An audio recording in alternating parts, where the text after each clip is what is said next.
semaine dernière? Quel sujet? On a parlé de qui la semaine dernière? Gédéon, la Bible. C'est pas faux. Voilà. Et puis j'ai prêché sur l'estrade aussi. Voilà. Donc on a parlé de Gédéon. Gédéon, on avait entamé ce sujet, on avait dit fort et courageux, un premier pas qui va en engager d'autres. Et puis nous avions dit aussi que la victoire n'était pas et elle n'est pas dans le grand nombre. Et ça pour nous c'est important aussi de pouvoir le comprendre, de pouvoir le réaliser, parce que parfois on peut avoir l'impression que pour être victorieux, il faut beaucoup et être très nombreux. Et nous avions vu dans ce texte que c'est pas si évident que ça. Ce n'est pas si évident que cela. Alors, je ne reviendrai pas sur tout ce que l'on avait pu aborder, mais on avait dit, entre autres, enfin, on va le relire, mais 20 000 qui sont partis parce qu'ils avaient des craintes, ils avaient des peurs. On avait dit, parfois, bien, il y a une grande part de peur dans nos cœurs, et à nous de faire le nécessaire pour que cette peur ne prenne pas le dessus, n'empiète pas et ne nous empêche pas d'aller plus loin et d'accomplir ce que Dieu a préparé pour nous. Mais allons encore plus loin. Donc on avait dit, et puis il y avait encore 10 000, après 9 700 qui sont partis, et 300 qui étaient prêts, qui n'avaient pas peur, et qui en plus, avec la manière dont ils ont bu l'eau, on avait dit, on va relire le texte dans Juge, chapitre 7, versets 1 à 18, 300 qui étaient prêts au combat, ces 300 vont y aller, et on va nous y arrêter encore ce matin, remporter une victoire extraordinaire. Merci Seigneur. Juge, chapitre 7, verset 1er.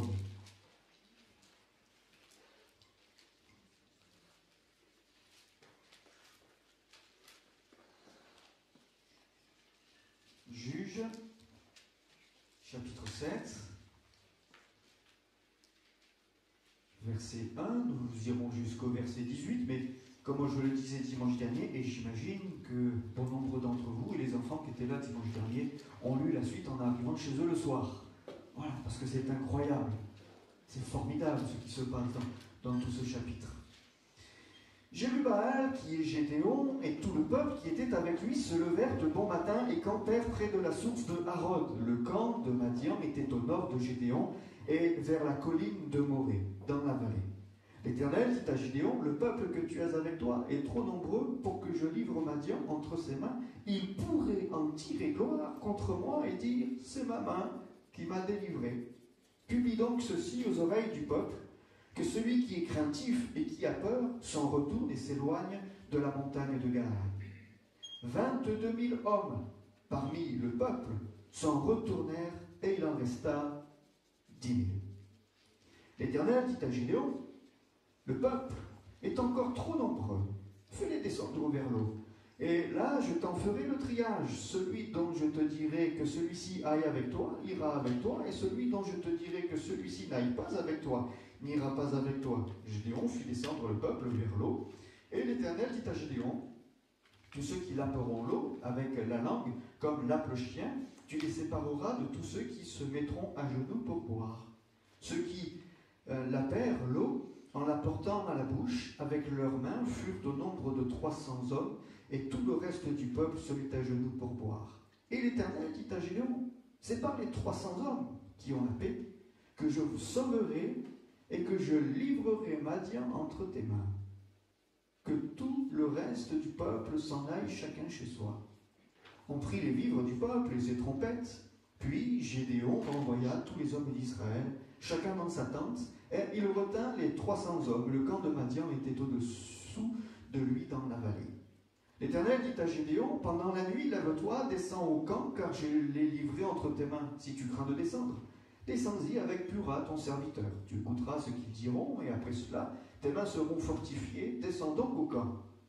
Il descendit avec Pura, son serviteur, jusqu'aux avant-postes du camp, et Madian, Amalek et tous les fils de l'Orient étaient répandus dans la vallée comme une multitude de sauterelles, et leurs chameaux étaient innombrables comme le sable qui est sur le bord de la mer. Gédéon arriva, et voici un homme racontait à son camarade un songe. Il disait, j'ai eu un songe, et voici, un gâteau de pain d'orge roulé dans le camp de Madian, il est venu heurter jusqu'à la tente et elle est tombée. et il l'a retournée sans dessus-dessous, et elle a été renversée. Son camarade répondit et dit, ce n'est pas autre chose que l'épée de Gédéon, fils de Joas, homme d'Israël. Dieu a livré entre ses mains Madian et tout le camp. Lorsque Gédéon eut entendu ce récit du songe et son explication, il se prosterna, revint au camp d'Israël et dit, levez-vous car l'Éternel a livré entre vos mains le camp de Madian. Il divisa en 3 corps les 300 hommes, et il leur remit à tous des trompettes et des cruches vides avec des flambeaux dans les cruches. Il leur dit, vous me regarderez et vous ferez comme moi. Dès que j'aborderai le camp, vous ferez ce que je ferai, et quand je sonnerai de la trompette, moi et tous ceux qui seront avec moi, vous sonnerez aussi de la trompette tout autour du camp, et vous direz, pour l'Éternel et pour Gédéon. Amen. Amen. Nous arrêtons là notre lecture. Vous connaissez bien sûr la suite. Et cette surprenante mais éclatante victoire donc de Gédéon et de sa très nombreuse armée de 300 soldats contre 120, 125 000 soldats de Madian. Bon. Surprenant. Surprenant. Nous le disions la semaine dernière, je le redisais en introduction, la victoire, elle n'est pas dans le grand nombre. La victoire, elle est dans la préparation. La victoire, elle est dans l'état de cœur.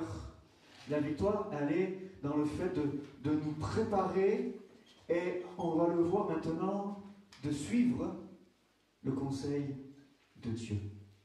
Parce que la victoire, elle est dans l'obéissance et la soumission. Excusez-moi, il va falloir que je boive tout à l'heure, parce que je ne sais pas, d'un coup, j'ai ma bouche qui s'assèche. Bon, je redis parce que j'ai toussé. Bon, la victoire, elle est dans l'obéissance et la soumission. Bon, j'ai toujours la gorge enrouée, je ne sais pas pourquoi. Ça gratte un petit peu quand je le dis. Enfin bon, ça va passer, n'est-ce pas? Oh, notre société aujourd'hui, obéissance et soumission, bon, voilà, vous savez. Mais je crois que pour nous aujourd'hui, même si nous vivons dans une société, dans une génération pour qui ces mots sont devenus des mots grossiers, des mots gênants, des mots perturbants, un grand merci. Merci beaucoup. Voilà, merci beaucoup. Ça va mieux passer. Allez, ça va passer.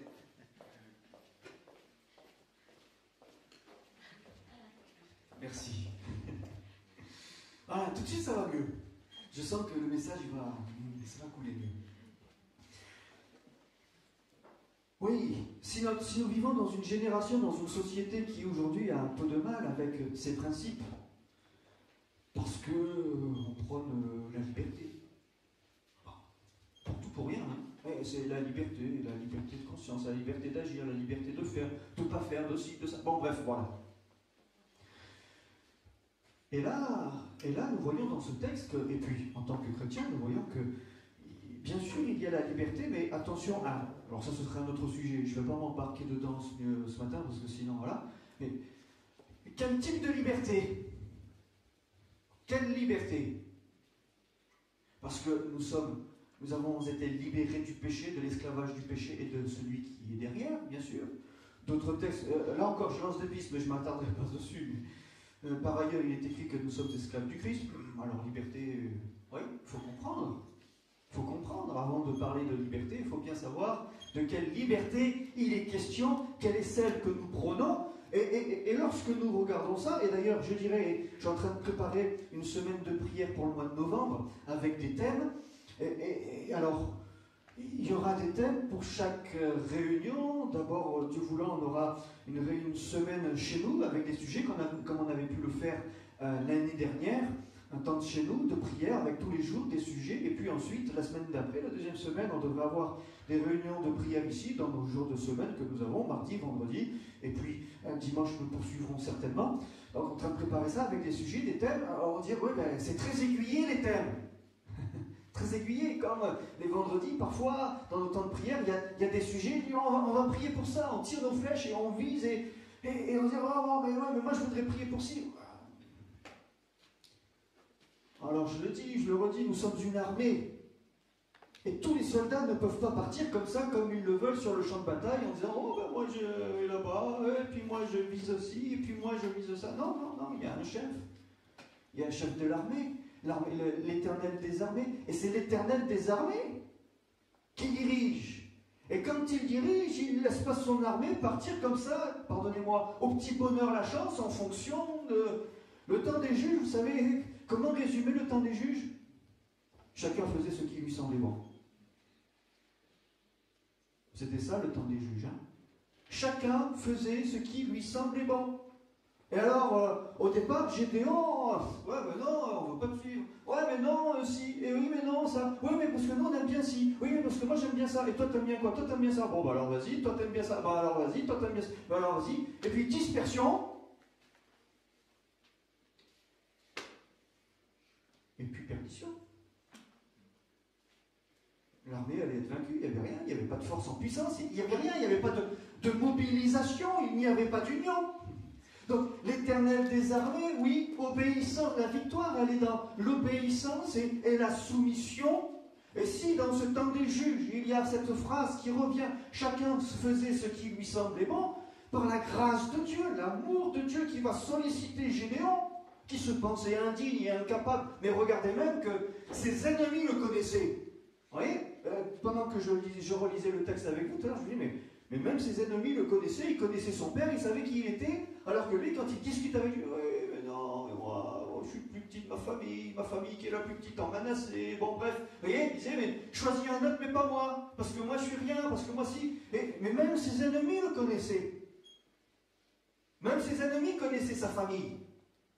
Et alors, il va écouter Gédéon, il va écouter la parole de Dieu. Et même si ce qu'il a entendu, pardonnez-moi, à nous, heureusement, à nous, ça ne nous arrive pas. À Gédéon, franchement, aujourd'hui, on aurait, j'allais dire, pardon, un gars comme ça, il faudrait prier pour lui. Parce que la parole de Dieu ne lui a pas plu. Ça ne lui a pas plu. Et bien non, ça ne me convient pas. C'est pas dans mes projets. C'est pas dans ce que j'ai préparé, ni pour moi, ni pour ma famille, ni pour les autres. Non, non. Il va obéir à la parole de Dieu. Alors il va discuter avec Dieu, il va parler avec Dieu, il va prier. Donc, il va demander à Dieu de le conduire, de le diriger, des signes. Et Dieu va répondre et Gédéon va obéir. Et puis, après Gédéon, c'est le peuple qui va obéir. À Gédéon, non, à Dieu. À Dieu. Parce que Gédéon obéit à Dieu. Quand le peuple écoute les consignes de Gédéon, c'est Dieu qui l'écoute. L'Éternel dit à Gédéon pendant la nuit, lève-toi, descends au camp, car je l'ai livré entre tes mains. Voyez, obéissance et soumission. Et je crois que nous avons besoin encore aujourd'hui, à tout moment, d'être à l'écoute de la parole de Dieu. Que Dieu nous parle. Nous sommes dans une ère, dans une génération, dans un temps où nous avons, si nous le voulons, nous pouvons écouter X prédications 24 heures sur 24, 7 jours sur 7, 365 jours par an, n'est-ce pas? Nous sommes inondés du message biblique, de la prédication et autres. Et c'est vrai, et merci Seigneur, parce que le monde aujourd'hui est inondé du message de l'évangile, de la parole de Dieu. Mais pour nous qui avons cette habitude à entendre, à recevoir, et puis quand en plus, bon mais Gédéon, on connaît son histoire, on connaît déjà la prédication de Gédéon. Bon, alors, pour nous qui sommes habitués, peut-être que on écoute toujours autant, on écoute peut-être même plus de messages et de prédications aujourd'hui qu'on en écoutait il y a 40 ans, sauf que on a peut-être multiplié le nombre de messages entendus, mais peut-être que notre oreille est devenue un peu plus difficile. Difficile. Peut-être a-t-elle plus de mal à recevoir, à entendre vraiment. Oui, la victoire est dans l'obéissance et dans la soumission à quoi? À la parole de Dieu, au message de Dieu. Vous connaissez ces termes, la parole de Dieu, le logos. Le logos, c'est le verbe Dieu. Bon, c'est Jésus. Cette parole qui est donnée, cette parole qui exprime la raison, la pensée, c'est la parole. Et la parole de Dieu qui permet parmi son peuple du temps de Gédéon, mais comme pour nous aujourd'hui, c'est cette même parole qui permet d'établir des règles, qui permet d'établir des lois. On a eu l'occasion de nous arrêter ensemble au mois de janvier et février sur les dispensations, et nous avons vu quel était le rôle de la parole de Dieu. Et on a vu ensemble ces différentes étapes, les lois, les normes que Dieu a données aux siens, et qui ont eu un impact sur toute la société humaine jusqu'à nous aujourd'hui.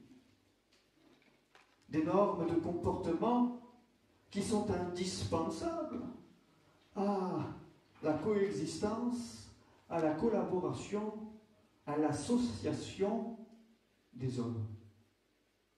Parce que l'Église, c'est quoi? Pour l'État, c'est une association cultuelle, bien sûr. Mais, bien sûr, nous sommes une association. Ce sont des hommes qui s'associent. C'est ça, non? L'Église. Ce sont des hommes et des femmes plus ou moins jeunes qui s'associent.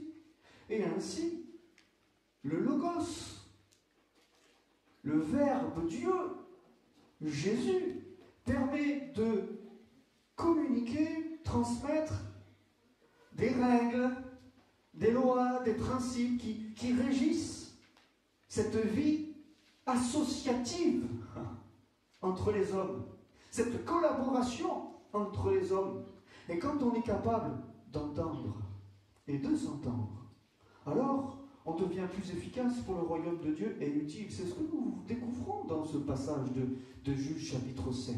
C'est ceux qui ont été capables d'entendre et de s'entendre et d'être attentifs et de se préparer, d'être prêts, de suivre. Ils ont été utiles pour le royaume de Dieu. On le disait dimanche dernier, il y a un combat spirituel qui se livre encore aujourd'hui entre deux royaumes. Entre deux royaumes. Un vendredi soir, nous avons partagé les nouvelles de l'action évangélique de Pentecôte et j'entendais c'est dur, et c'est vrai, c'est dur. Et pardonnez-moi, et je sais que cette expression, je le disais, je crois, dimanche dernier, aujourd'hui, elle a un petit peu du mal à passer, en plus c'est enregistré, attention. Nous sommes des soldats de Dieu. Attention, il ne faudra pas mettre sur YouTube, parce que sinon je vais vous faire. Hein? Enfin bon, vous comprenez? Nous sommes des soldats. Et dans notre 21e siècle, en Europe, c'est un message, ça, qui... on ne le perçoit plus de la même manière. Par contre, on parlait, pour ceux qui ont suivi le programme hier soir sur une chaîne YouTube, voilà, il y avait d'autres nouvelles aussi de l'Église persécutée, vous connaissez, et on a entendu, peut-être vous avez entendu, il était question de l'Irak, d'autres pays, bref, voilà. Et là aussi, mais là... ils ont une autre conscience du combat spirituel qui est livré, parce que eux, j'allais dire, ils y sont confrontés d'une autre manière que nous y sommes confrontés. Et c'est pas nouveau pour l'Église, ça. Parce que l'apôtre Paul, quand il dit aux chrétiens, nous n'avons pas à lutter contre la chair et le sang, mais contre les puissances, contre... Ben, ça veut dire quoi? Ça veut dire qu'à un moment donné, certaines églises, certains chrétiens pouvaient avoir oublié le véritable combat et commencer à engager d'autres combats qu'il ne fallait pas. Qu'il ne fallait pas engager. Alors ils ont engagé un combat et l'apôtre Paul dit hop. Nous n'avons pas à lutter contre la chair et le sang. Mais quand il va leur rappeler ce que du temps de Gédéon et son armée, le peuple a été confronté. Non, il y a un royaume des ténèbres contre lequel nous devons lutter et nous préparer. Voilà, comme les 300, et bien encore ensemble aujourd'hui, associés, en capacité d'entendre la parole de Dieu et de s'entendre, eh bien, on livre ce combat. Parce que oui, je le dis, oh combien les mots sont grands, importants, et moi-même ils me dépassent, mais nous sommes l'armée de Dieu. Maintes reprises, il est question de Dieu, et dans la description qu'il en est donnée de sa personne, il est dit qu'il est l'Éternel des armées. Alors dites-moi, il est l'Éternel des armées. On aurait dit qu'on aurait pu discuter sur le fait si on avait dit que c'est le Dieu des armées, que ça se retrouve que dans l'Ancien Testament et que voilà, c'est le Dieu des armées. Sauf qu'il dit c'est l'Éternel des armées. Alors oui, même si cette phrase revient est présente dans l'Ancien Testament, c'est quand même l'Éternel. Ça veut dire qu'à un moment donné, il l'est toujours. Pourquoi? Parce que le combat qu'ont livré Gédéon et le peuple, là, ces 300 Nous hommes-là, ce combat qu'ils ont livré, ben, il est à livrer encore aujourd'hui. Oui, quand on est capable d'entendre et de s'entendre, alors on devient plus efficace dans le combat spirituel que nous livrons aujourd'hui en faveur du royaume de Dieu. Qu'il en soit ainsi. La parole de Dieu n'est pas là simplement que pour véhiculer des mots. On en convient, on est d'accord. Hein? Elle n'est pas là que simplement pour nous véhiculer des mots, mais, ou même, je dirais, des informations qui nous seraient utiles au quotidien. Mais plus que cela, elle véhicule une vision. Le mot vision aujourd'hui, on dit beaucoup de choses avec celui-ci. J'ai un but, un objectif, une finalité à atteindre, des idées, la pensée, je le disais, le logos aussi, la raison, le verbe de Dieu, la parole qui exprime la raison, la pensée de Dieu. Nous voulons écouter la parole de Dieu, nous voulons observer la parole de Dieu, parce que sinon, on serait comme, Jacques pouvait le dire aussi dans son épître, celui qui lit mais qui ne retient pas, il serait semblable à un homme qui, le matin, va se voir dans le miroir, donc tiens, j'ai mon nez piqué. Alors, et puis il s'est vu, il dit, tiens, j'ai les piqués comme ça, là, ça va pas. Hein, et puis il dit, bon, c'est pas grave, allez. Il est comme ça, il repart, et puis après, il arrive au culte, il dit, Jean-Noël, t'as pas vu que t'avais tes... C'est pour ça que je les ai coupés, ça, moi, vous voyez? Non, nous ne voulons pas être oublieux. Nous voulons lire, nous voulons entendre, mais nous voulons observer ensuite. Ce qui est écrit, ce n'est pas suffisant. C'est pour ça que nous vivons dans une société où nous n'avons jamais entendu autant de prédications. Jamais autant. Vous finissez ce culte, vous rentrez chez vous. Entre midi et deux, vous pouvez en regarder un autre. Et puis après avoir terminé celui-ci, vous allez encore sur un autre programme. Et vous pouvez encore entendre autre chose. Bon, ça m'arrive aussi de le faire, il n'y a pas de problème avec ça. Mais voyez, c'est pour dire, on a une grande richesse aujourd'hui. Oh oui, j'allais me laisser à exprimer mes sentiments. Je ne sais pas, j'allais dire, mais peut-être une certaine pauvreté. Ça, ce sont mes sentiments. Je ne veux pas les dire. Je ne veux pas les dire. Lorsque Gédéon eut entendu le récit du songe et son explication, il se prosterna, revint au camp d'Israël et dit, levez-vous, car l'Éternel a livré entre vos mains le camp de Madian. Il divisa en 3 corps les 300 hommes, et il leur remit à tous des trompettes, des cruches, des cruches vides, avec des flambeaux dans les cruches, et il leur dit, vous me regarderez, vous ferez comme moi, dès que j'aborderai le camp, eh bien vous ferez ce que je ferai. Merci Seigneur. Observez la parole de Dieu. Et Gédéon va être encouragé, et le peuple va être encouragé à observer ce que Dieu a dit. Merci Seigneur. Oui, nous voulons observer. Ça veut dire quoi? Ça veut dire que nous voulons vivre la parole. Les 3 corps sonnèrent de la trompette, et ils brisèrent les cruches. Ils saisirent, ça c'est le verset 20, on ne l'avait pas lu tout à l'heure, mais je vous le cite. Ils brisèrent les cruches, ils saisirent de la main gauche les flambeaux, et de la main droite les trompettes pour sonner. Ils s'écrièrent, épée pour l'Éternel et pour Gédéon. Voyez? Ils ont entendu, ils ont observé, ils ont appliqué, alors ils ont vécu. Mes frères et mes sœurs, si nous voulons vivre encore aujourd'hui le miracle de Dieu, si nous voulons vivre encore aujourd'hui la manifestation de l'Esprit de Dieu qui est au milieu de nous, qui est en nous, si nous voulons vivre encore les miracles, les prodiges, il n'y a pas de secret. Il n'y a pas de secret. Et comme je le disais la semaine dernière, peut-être sous une autre forme, j'ai dit, mais on peut demander tout ce que l'on veut. C'était une autre semaine, un autre dimanche. Et à l'Esprit de Dieu, on peut demander à invoquer l'Esprit, dire si, ça, fais ci, fais ça, allez, tu remplis, tu visites, tu... Oui, mais si avant ça, il n'y a pas l'ordre des choses et l'ordre que Dieu a établi, on va pouvoir demander encore tout ce que l'on veut. Il ne nous faudra pas être surpris si le résultat escompté n'est pas là. Parce que vous savez aussi que Dieu a donné un désordre dans sa parole et que c'est pas juste pour qu'on les regarde, qu'on les lise, on dise bon ben c'est bien, c'est pour que nous puissions les vivre aussi aujourd'hui. C'est ainsi que l'homme, parce qu'il écoute, parce qu'il observe et parce qu'il vit ce qui a été dit, c'est ainsi qu'il est capable de coopérer. Voilà que ces 300 hommes, j'allais dire soldats, mais oui, ces 300 hommes vont coopérer. Et c'est cette parole qui, en s'appuyant sur cette parole, qui a édifié des normes. Vous voyez, parce que Dieu va dire à Gédéon, bon, ben, vous allez faire ça, dans cet ordre-là et comme ça. Gédéon va vers le peuple, va vers ses 300 hommes, il va dire, bon, ben alors on va faire ça, comme ça. Et il a établi des normes. Et le peuple, ces 300 soldats, ces 300 hommes ont suivi les normes établies par Dieu. Ce sont des normes pour nous aujourd'hui encore de vie commune, des principes communs, des actions communes. Et nous sommes alors rendus capables de coopérer ensemble, d'avancer ensemble afin de remporter encore des victoires pour la gloire de Dieu. Pas pour nous, mais pour lui. Je le disais la semaine dernière, enfin, même avec 32 000 contre 125 000, Dieu va dire qu'il sera encore capable d'en tirer gloire pour eux. Donc il dit non. Vous voyez? Pourtant, on l'avait souligné, hein. 32 000 contre 125 000, bon, on ne met pas une pièce dessus. Hein. Mais même voilà. Donc, ensemble, ils travaillent. Et vous le savez, la parole de Dieu, elle est là plus que pour nous donner des mots. C'est ce que je disais il y a quelques instants. Mais la parole, elle est créatrice. Le logos, il crée au commencement.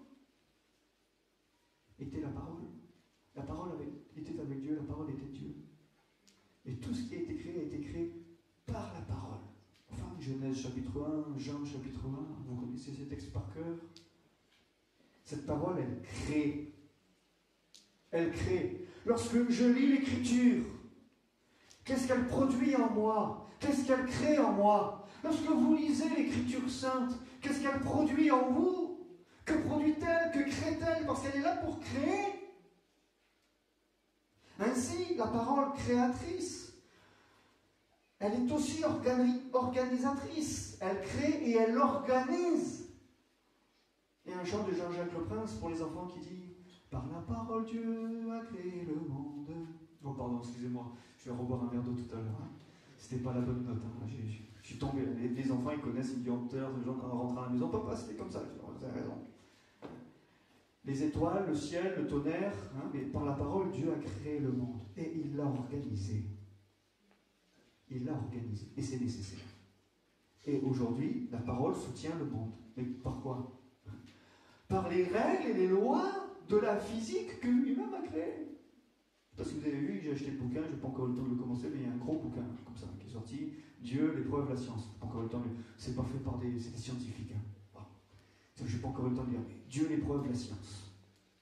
Voilà, je le lirai si vous voulez, c'est un gros pavé, donc laissez-moi le temps. Puis après, sinon, vous allez au centre commercial, et puis vous le trouvez aussi. Hein. Et ce sont des scientifiques qui ont dit, mais peut-être qu'on a un petit peu parfois mal raisonné que Dieu existe. Que Dieu existe et que si ces choses-là existent, c'est parce qu'il y a quelqu'un derrière qui a créé ces lois de la physique. Nous, on le connaît, on dit, enfin, c'est tellement évident, mais nous, on n'a pas plus d'ose, on sait ces choses. Ah, mais c'est tant mieux. Ah, mais non content de les savoir, nous voulons les vivre encore. Nous voulons les vivre. L'organisation. Parler, hein, c'était cette semaine appelé, hein, quelques mots échangés, mais Gédéon, on disait, c'était un stratège. Il a fallu une stratégie. On va dire, d'autres termes, une organisation. Il a fallu organiser. Et parce que ils sont entrés dans l'organisation de Dieu, ils ont vécu ce miracle, ils ont remporté cette victoire. Il y aura d'autres combats derrière, mais déjà là, ils ont remporté une victoire qui était perdue d'avance. Un combat, pardon. Ils ont remporté un combat qui était perdu d'avance. L'organisation, ça veut dire quoi quand on organise? Ça veut dire que déjà, il y a quelque chose derrière. C'est-à-dire qu'il y a un but quand on organise quelque chose. C'est en vue d'atteindre un but. Il y a une finalité. Dieu organise, Dieu crée, Dieu organise en vue d'atteindre le but. l'objectif. Et cette parole, elle est là pour nous communiquer, disions-nous, sa pensée, ses intentions, son désir, sa volonté, qui est bonne, agréable et parfaite. Nous voulons y entrer. Alors, j'irai un peu plus loin, maintenant, mais on le disait, Dieu va donner comme arme à Gédéon et à cette armée, il va dire, bon, vous allez prendre des cruches, des trompettes et des flambeaux. Vous êtes soldats. Il y a quelqu'un qui travaille à l'armée ici, non? Quelqu'un qui a fait l'armée, peut-être. Il y a qu'on fait l'armée, n'est-ce pas? Vous imaginez, on dit, bon, ce soir, c'est toi qui fais la sentinelle, c'est toi qui veille. Et puis, au lieu d'avoir le AK, je sais pas quoi, hein, bah, tu auras une cruche, une trompette et un flambeau. Ça vous va? Hein? Surtout si en plus, bon, si c'est en France, vous voyez, on sait que c'est pour l'exercice. Mais si on est sur un autre territoire, vous voyez, hostile, si votre chef il vous envoie à la sentinelle de nuit avec un flambeau, youhou, ça veut dire en plus vous allez être vu, hein, avec le flambeau, la cruche et la trompette, vous dites, mais il lui arrive quoi au chef là? Hein? Il a pris quelque chose sur la tête, le casque est trop lourd, le soleil a tapé dessus, et puis ça fait cocotte minute. Qu'est-ce qui lui arrive? Qu'est-ce qui lui arrive? Et là, Dieu envoie son armée avec, pardonnez-moi, des cruches, des trompettes et des flambeaux. Et que se passe-t-il? Que se passe-t-il? Alors bien sûr, nous comprenons que pour nous, il y a tout un message, vous le connaissez. Vous le connaissez. La cruche, elle nous parle de quoi? Eh bien de nous. Bon, ça va? Faut vraiment pas. Bon, faudra supprimer, vous regardez en direct, après on supprime. Parce que si en plus on dit, ah, le pasteur Jean-Noël il dit qu'on est des cruches. Alors, non.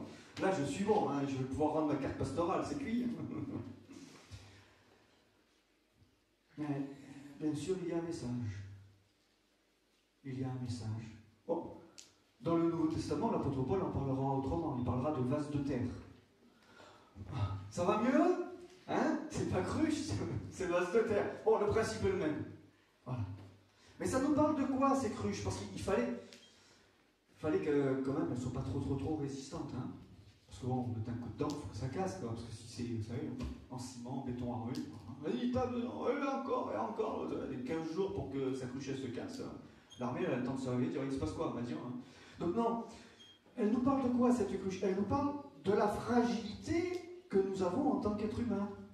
Je dirais même, j'oserais dire, en tant que chrétien, en tant que disciple de Jésus-Christ. Cette cruche est là pour nous parler de notre fragilité. Et je dirais quelque chose aussi par rapport à ce texte, c'est que si cette cruche n'est pas détruite, à savoir la chair, alors c'est elle qui nous détruira. Il fallait absolument que la cruche soit détruite, sans quoi c'est Madian qui allait remporter la victoire sur le peuple d'Israël. Et je dis encore aujourd'hui, le message est le même. Il faut absolument que la cruche soit détruite, sans quoi, dans le combat que nous livrons contre le royaume des ténèbres, l'adversaire aura l'avantage sur nous, et c'est nous-mêmes qui allons causer notre perte. Nous nous détruisons nous-mêmes. À nous de détruire cette cruche, cette nature charnelle. À nous de prendre le pas sur celle-ci. Cette nature charnelle qui doit disparaître pour laisser apparaître ce qui se trouvait à l'intérieur de la cruche, les lampes, les flambeaux. Voyez? Et il faut que notre nature charnelle en tant que chrétien, voyez, bien soit anéantie. Le baptême d'eau. C'est quoi le baptême d'eau? C'est la mort de cette nature charnelle pour vivre en nouveauté de vie, selon l'exemple et la vie de Jésus-Christ. Merci Seigneur. C'est ça. Et à nous de vivre encore aujourd'hui, même si le baptême d'eau c'était il y a 15 ans, 20 ans, 30 ans, 40 ans, 50 ans, et bref. Voyez? À nous de vivre encore aujourd'hui ce même baptême d'eau, à savoir que notre chair, que notre cruche soit toujours cassée. Porter notre croix, c'est pas supporter la belle famille, n'est-ce pas? Porter notre croix, c'est dire, ma chair, elle n'a rien à revendiquer. Et quand elle revendique, parce que toujours elle se manifeste, je dis, oh, t'es crucifié, terminé, fini. Quand elle commence à dire, à bouger là, et remet tout, terminé. C'est ainsi que nous portons notre croix. Parce que notre nature charnelle, Elle est crucifiée. Tant que nous serons sur cette terre, il va falloir la porter, cette croix. Tant que nous serons là. Parce que la nature charnelle, non, pas vous. Excusez-moi, pendant un temps, j'avais oublié qu'on était en Savoie. Mais pour moi, parce que moi, je ne suis pas savoyard, je suis un étranger. Bon, alors, moi, de temps en temps encore, moi, étranger de la Savoie, la nature charnelle s'exprime. Pour vous, savoyard, non? Que Dieu nous garde, que Dieu nous aide. La parole crée, disions-nous, elle organise. Nous voulons y vivre. Excusez-moi, je reprends mes notes. Toutes les cruches ont été brisées en même temps et d'un même geste. Voyez? Toutes les cruches, en même temps et d'un même geste, ont été brisées par ces 300 hommes rassemblés pour le combat. Ce passage nous parle aussi d'autre chose. Nous parle d'interdépendance.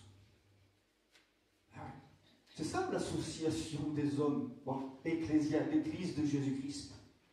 Nous sommes interdépendants, nous dépendons les uns des autres, et il faut qu'en même temps, selon la parole de Dieu, le conseil de Dieu, l'ordre de Dieu, les normes de Dieu, nous puissions avancer, pratiquer, ensemble.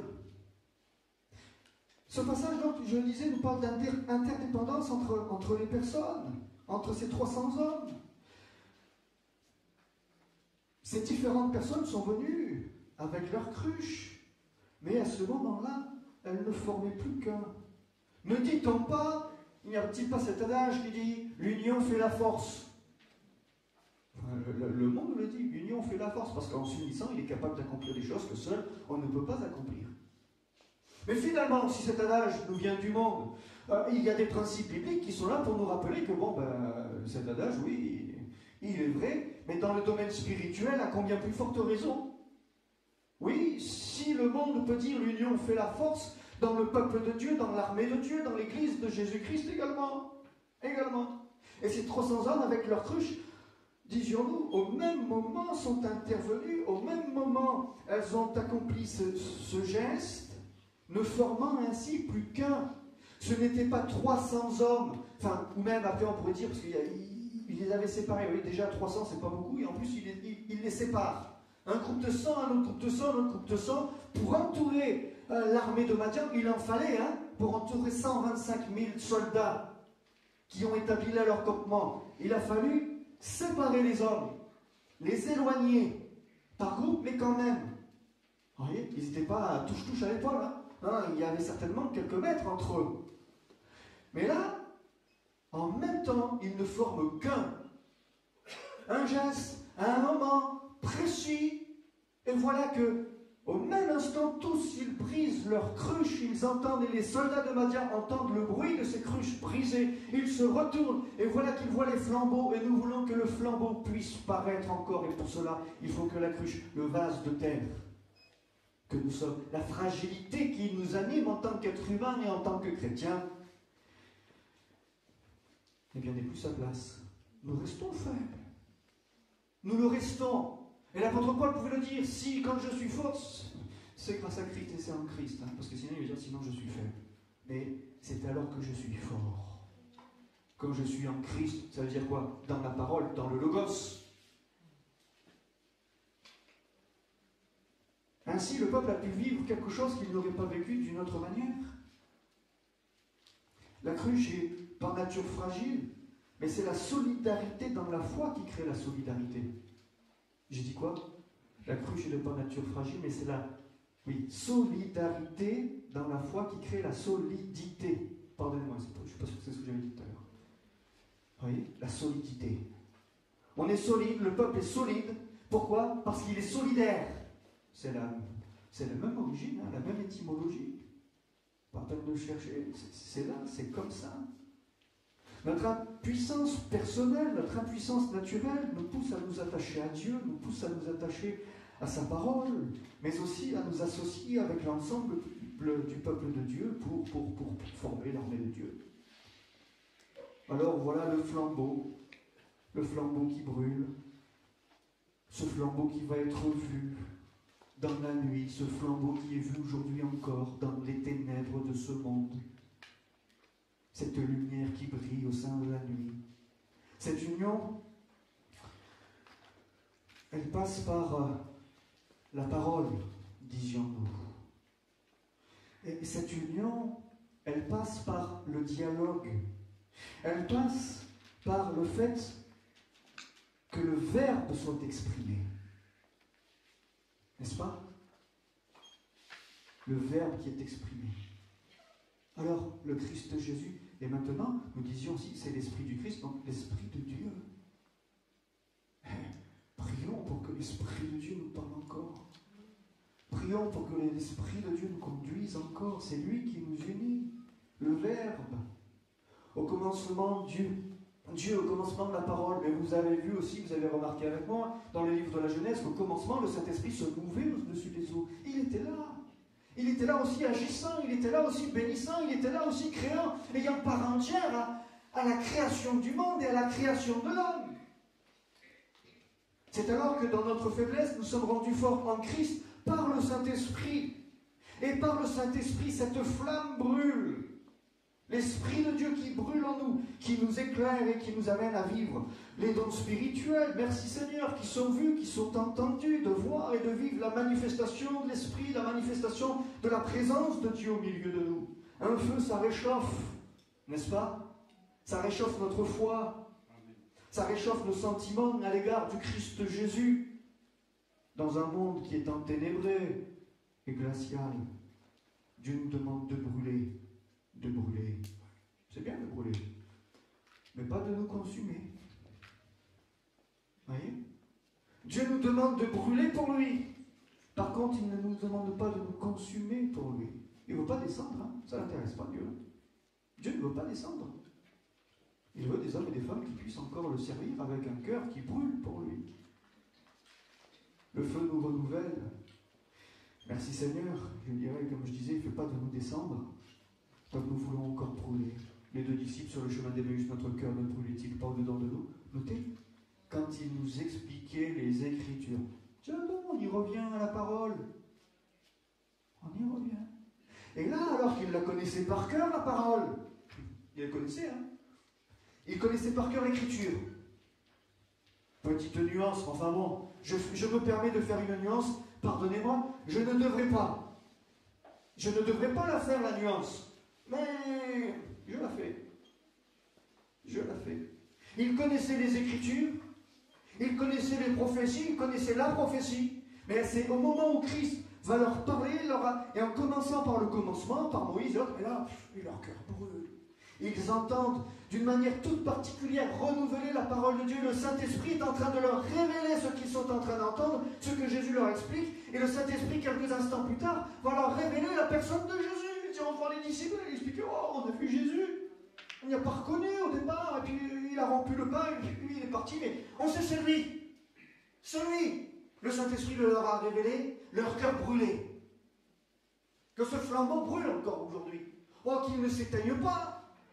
Et veillons à l'entretenir par cette communion, cette intimité avec l'Esprit de Dieu. Veillons à l'entretenir par la parole de Dieu, par la lecture, mais par le fait que nous cherchions à comprendre pour vivre. Pas simplement pour augmenter le niveau de connaissance intellectuelle que nous aurions de celle-ci, mais pour les vivre.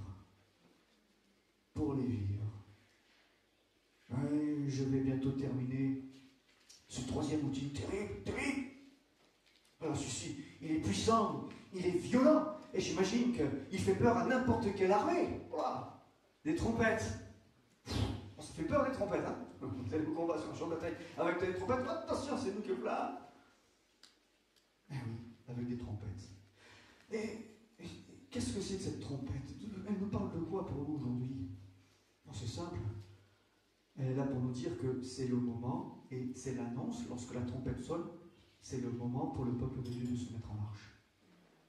Ah, c'est le moment, mettez-vous en marche. On y va, c'est parti. C'est parti.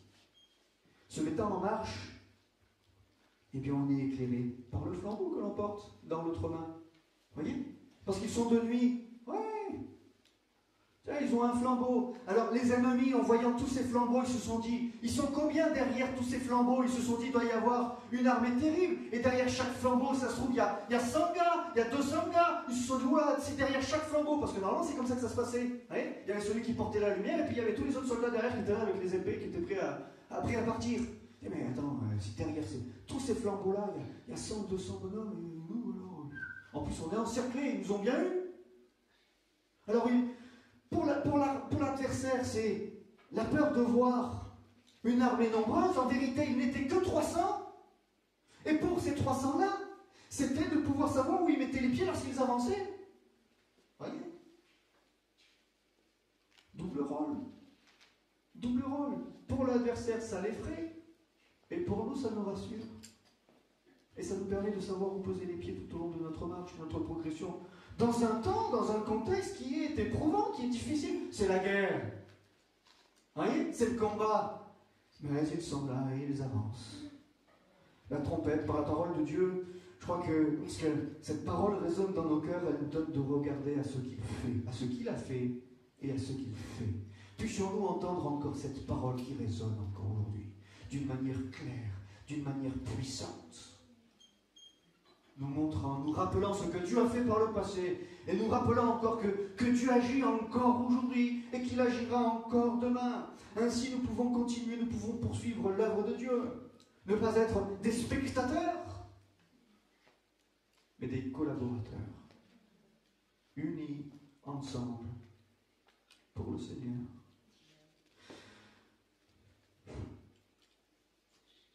Je crois qu'aujourd'hui, comme du temps de Gédéon, là je ne parle pas que de Chambéry ou de la Dédé-Savoie, c'est général, c'est général. Aujourd'hui, les chrétiens ont besoin de se rapprocher les uns des autres. Enfin, la crise sanitaire a fait ses effets, n'est-ce pas? Et les chrétiens aujourd'hui, l'Église aujourd'hui, a besoin de se rapprocher, de s'unir, de se réunir, de se rapprocher les uns des autres. Pourquoi il fallait-il que ces 300-là s'unissent? Parce que c'était pour le bon fonctionnement. Oui, mais pas que. Oui, ça permet le bon fonctionnement, mais pas que. Pourquoi? Parce que celui ou celle qui resterait isolé, seul, serait alors en danger. Voyez? Celui qui reste seul, dans sa solitude ou dans l'isolement, est en danger. Et si c'est l'union qui nous permet de vivre ensemble des choses, eh bien, la solitude et l'isolement ne le permettraient pas alors. Elle ne le permet pas. Parfois, on pourrait penser que dans l'isolement et la solitude, trouver tel un refuge, alors on s'en sortirait mieux. Ça, c'est la pensée du diable. Hein? C'est clair. Il ne faut pas chercher autre chose. L'isolement et la solitude, ça, c'est le diable qui amène à cela. Et de croire que parce qu'on s'isole, parce qu'on sort comme cela, on se sentira mieux et on ira mieux, ça, c'est l'adversaire qui est en train de nous éloigner pour mieux nous croquer derrière. Enfin, pardonnez-moi, mais la semaine dernière, on parlait du lion, vous voyez, enfin, et des lions qui allaient chasser les proies. C'est ça, hein? C'est d'abord, on en sort un, hein? On en sort un, le 1, c'est celui qui a peur. On parlait des 22 000 qui avaient peur, la proportion. Il y en a un qui sort, et puis après, ça y est, c'est la cible. C'est la cible. Pendant ce temps, il y a les 300 autres qui sont là-bas, mais celui qui sort, ça devient la cible. C'est ça aussi. C'est aussi pour cette raison que nous avons besoin, comme du temps de Josué, de rassembler l'armée, de nous retrouver ensemble. C'est ainsi que Psaume 133, bon, il va falloir que je conclue, hein, enfin, Psaume 133, vous savez, c'est le psalmiste qui dit qu'il aime le rassemblement des saints, et c'est là que l'Éternel envoie la vie et la bénédiction pour l'éternité. C'est là qu'est répandue, c'est là qu'est communiquée la vie de Dieu. Dans le rassemblement, pas dans l'isolement, dans le rassemblement. Dans l'isolement, il y a cette séparation vis-à-vis de l'autre. Et quand il y a cette séparation vis-à-vis de l'autre, on peut vivre, ne pas exister. Vous savez ce que ça veut dire, exister? Ouais. Exister, c'est sortir de soi, se manifester. Exister, c'est être pour l'autre. C'est ça, exister. Nous vivons, Et puissions-nous vivre encore. Mais non seulement vivre, mais exister. Ça veut dire soyons pour l'autre. Soyons les uns pour les autres. C'est ça aussi exister. Je veux être pour vous, vous voulez être pour moi, on veut être les uns pour les autres. C'est ça exister. C'est-à-dire, je sors de moi, ça veut dire que je ne reste pas dans mon isolement. Je ne reste pas en retrait. Mais je suis là pour partager, je suis là pour échanger, je suis là pour donner de ma personne. C'est ça exister, sortir de soi pour être avec les autres, pour être pour les autres. C'est ça aussi l'Ecclésia. Ils sortent, mais ils se rassemblent pour être ensemble, pour être les uns avec les autres, les uns pour les autres. Nous avons besoin les uns des autres, comme Gédéon et ses 300 hommes, pour poursuivre le combat, ne pas nous laisser asservir par l'adversaire, mais continuer d'exister et de vivre le plan, le dessein de Dieu. Que son nom soit béni. Amen. Que Dieu soit béni. Amen. Nous vous souhaitons à toutes et à tous un excellent dimanche, un bon appétit, une bonne semaine.